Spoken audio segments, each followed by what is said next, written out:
کہنے پہ مجبور ہوں کہ اس کا مطلب یہ ہے کہ اگر آپ لکھ کے دینے کے لیے تیار ہیں کہ دوبارہ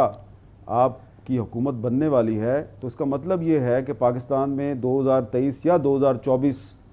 میں وہی ہونے والا ہے جو 2018 میں ہوا تھا، کیونکہ اس وقت عمران خان صاحب یہ کہتے تھے میں لکھ کے دینے کو تیار ہوں کہ اگلی حکومت میری ہوگی، اور ایک دن میں نے کہا اچھا پھر لکھ کے دیں. تو وہ ایک شاید واحد واقعہ ہے جس میں انہوں نے جو لکھ کے دیا وہ صحیح ثابت ہو گیا. تو اب ہو سکتا ہے نواز شریف صاحب بھی اگر لکھ کے دینے کے لیے تیار ہیں تو وہ بھی صحیح ثابت ہو جائیں، لیکن وہ پاکستان واپس آ رہے ہیں تو شاید مجھے لگتا ہے کہ جب وہ پاکستان واپس آ رہے ہیں تو واپس آنے سے پہلے وہ کچھ اس طرح کی باتیں کر رہی ہیں کہ ان کے کارکن اور ان کے سپورٹرز جو ہیں ان میں تو ویسے آ رہے ہیں، اس پہ تو کوئی اب شک نہیں ہے. اور اگر الیکشن 6 یا 7 نومبر کے بعد ہوا تو یہ ویسا ہی الیکشن ہوگا جیسا 2018 کا الیکشن تھا، جس کے بارے میں بلاول صاحب جو ہیں وہ کہتے تھے کہ جھرلو پھر گیا یا سلیکٹڈ وزیر اعظم آ گیا، تو اس میں بھی پھر ایک سلیکٹڈ وزیر اعظم آئے گا. دعوت دی ہے پاکستان کے نامور سینئر صحافی نیوز اینالسٹ جناب حامد میر کو. بہت بہت شکریہ حامد میر صاحب، آپ نے ہمیں جوائن کیا. السلام علیکم. پہلی بات تو پہلے کہ نواز شریف صاحب کا بڑا کانفیڈنس ہے، وہ تحریری گارنٹی دے رہے ہیں اپنے لوگوں کو، اپنے کارکنوں کو کہ ان کی حکومت بنے گی. وہ چوتھی بار وزیر اعظم بننے جا رہے ہیں پاکستان کے. آپ ان کی اس تحریری ضمانت کو کیسا دیکھتے ہیں؟ جی وعلیکم السلام کامران صاحب. دیکھیں نواز شریف صاحب جو ہیں وہ ایک سیاستدان ہیں، اور ہمارے بہت سے سیاستدان جو ہیں وہ عام طور پہ یہ جملہ استعمال کرتے ہیں اپنی تقاریر میں، اپنے انٹرویوز میں، اپنی گفتگو میں کہ میں یہ بات لکھ کے دینے کے لیے تیار ہوں. اور اس طرح کی بہت سی تحریریں جو ہیں وہ اتفاق سے میرے پاس موجود ہیں، اور بدقسمتی سے عام طور پہ جو لکھی ہوئی بات ہے وہ بہت کم سچ ثابت ہوتی ہے. اب نواز شریف صاحب جو ہیں وہ اگر یہ کہہ رہے ہیں کہ میں لکھ کے دینے کو تیار ہوں کہ آئندہ حکومت جو ہے وہ مسلم لیگ نون کی بنے گی، تو گستاخی معاف پاکستان کے اس وقت جو زمینی حقائق ہیں اگر آپ ان کو سامنے رکھیں،